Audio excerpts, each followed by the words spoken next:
Ya semakin yakin bener memang harus gini. Oh, Cak, ada yang nanya gak?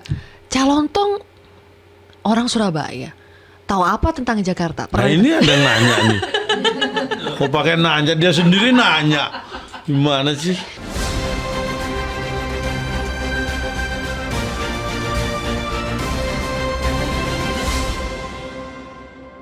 Tapi serius nih, Cak. Misalnya nih, kalau Calontong kan pasti udah banyak nih undangan dari TV-TV media gitu ya untuk ayo ketua tim ses kita saling debat, panaskan debat, apalagi hari Minggu mau debat perdana kan. Ya, ya. Belajar dulu gak, Cak?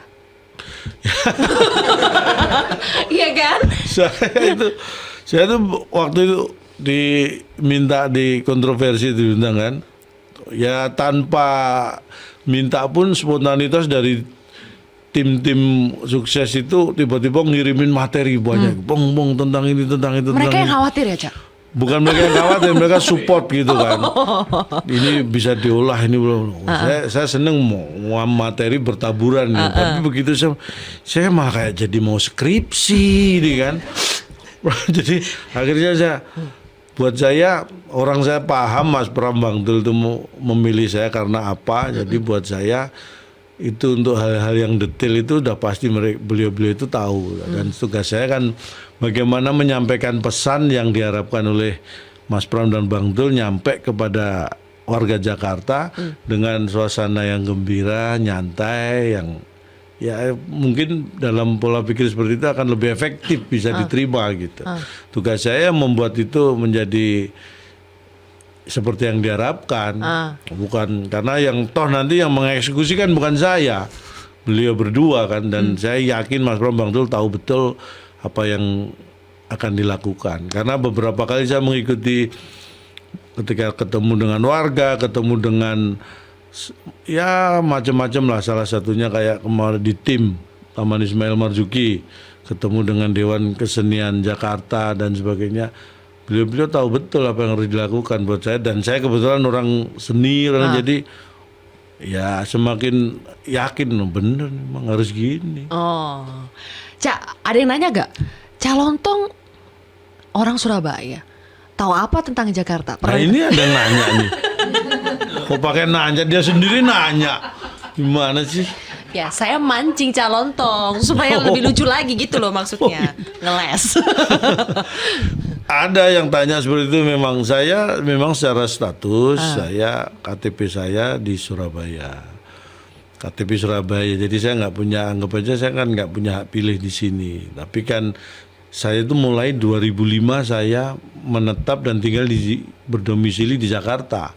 19 tahun saya sudah di Jakarta ini. Jadi kalau ditanya tahu atau enggak, saya tahu betul tentang Jakarta. Jadi saya 2005 itu di Jakarta itu di tempat saya tinggal kan daerah Kemayoran, Sumur Batu.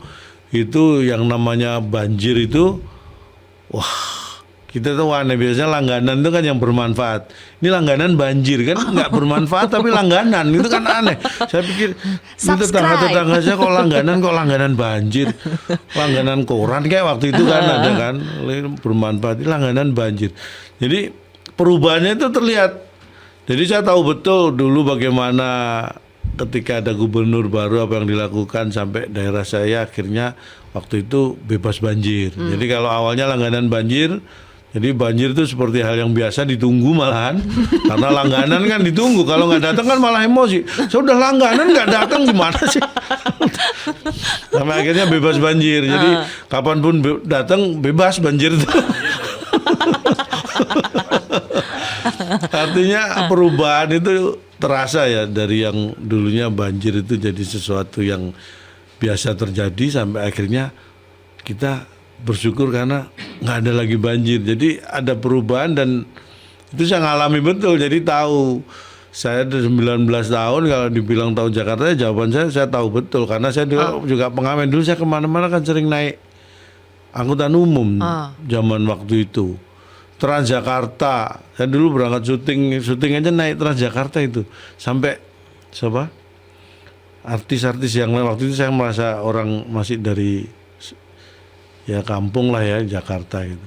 Berangkat syuting naik busway Transjakarta itu mereka heran. Hah?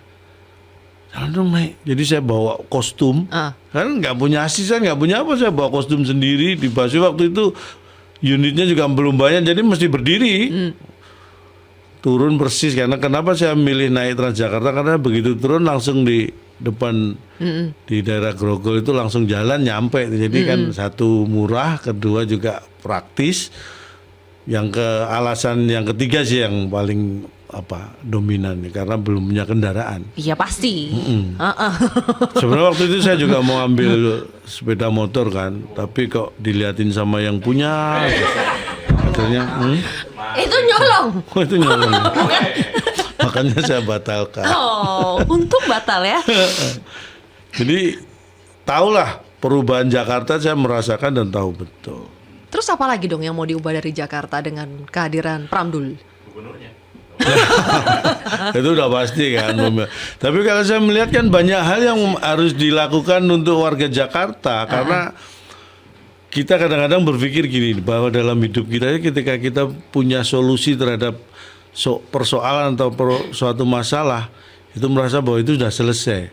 Jangan salah, solusi itu akan punya masalah baru. Apapun itu, ketika kita punya handphone, kita merasa bahwa kita berkomunikasi bisa lebih mudah. Untuk urusan komunikasi bisa jadi, tapi ada masalah lebih besar lagi karena keberadaan handphone, gadget itu kan, dan dampaknya ternyata itu lebih banyak hal yang buruk daripada manfaat komunikasinya kan gitu. Jadi tidak semua solusi itu selesai setelah itu nggak ada masalah. Artinya apa? Kalau menghadirkan Mas Pram dan Bang Dul, ya masalah itu selalu mutakhir, ada aja terus itu kan, dan itu tidak boleh berhenti diselesaikan oleh siapapun. Dan saya yakin Mas Pram dan Bang Dul orang yang tepat, karena buat saya begini loh, Jakarta ini jangan main-main lah memilih pemimpinnya, karena jangan sampai ini dijadikan ajang siapapun yang ingin memimpin Jakarta, tetapi dengan tujuan sebenarnya ada hal yang ingin dicapai lebih tinggi dari itu, hanya sekedar batu loncatan. Maksudnya Pilpres? Ya tahu sendirilah. Nggak tahu. Makanya nanya. Nah, makanya saya tahu sendiri kan, kamu nggak tahu. Kalau tahu kan jadi tahu berdua. Makanya saya bilang tahu sendiri saya. Oh, Calon udah tahu. Kan gini, ada tren di Indonesia ini bahwa presiden itu yang dibidik adalah sekarang dari kepala daerah. Dari kepala daerah itu pun yang memang punya persentase terbesar ya ibu kota. Makanya jadi rebutan nih. Kasus masalah seperti dulu Pak Jokowi dari wali kota Solo kemudian gubernur Jakarta ke presiden.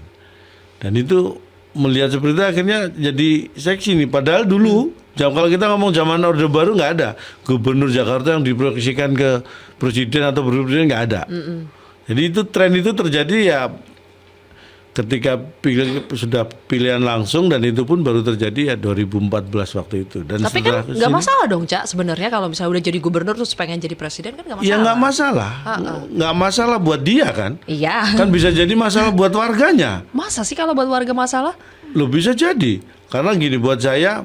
Seperti saya katakan tadi, kalau kita dapat pemimpin yang sudah selesai dengan dirinya, saya kira dia akan melakukan sesuatu ya sesuai apa yang harus dilakukan. Tapi kan tadi kamu di opening dan di closing kan kita harus menghindari pemimpin yang pencitraan. Bayangkan. Oh, di opening closing kontroversi TV ya? Iya, kontroversi TV. Mau jangan kontroversi ini nggak ada closing opening. Iya.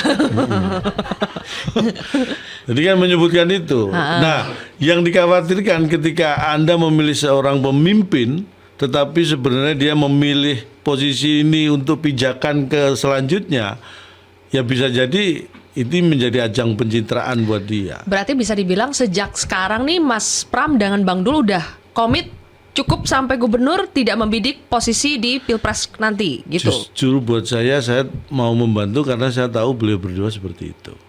Oh. Gimana? Boleh diulang, Cak? Kenapa saya mau dilibatkan dan bahkan menjadi ketua tim ses? Karena saya tahu beliau berdua seperti itu. Seperti memang tidak mau ke Pilpres. Cukup, tidak ada ambisi. Nah, bilang dong, Cak. Saya cuma susah nemu kata ambisinya. Tapi maksudnya itu. Saya sebenarnya nggak berambisi untuk menemukan kata ambisi itu. Makanya saya nyantai aja tadi. Oh gitu ya. Buat saya ya ini orang bisa menilai lain-lain bisa, tapi saya pribadi saya seperti itu.